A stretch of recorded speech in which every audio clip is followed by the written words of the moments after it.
No wiedziałem, nie? Nie mogą prędkości na tym, nie?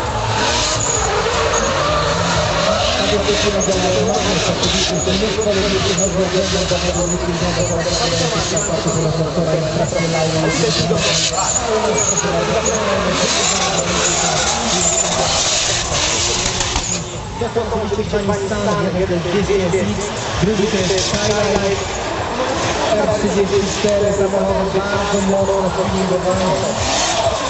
Skyline ma silnik, który jest super oprężności 4 motorów.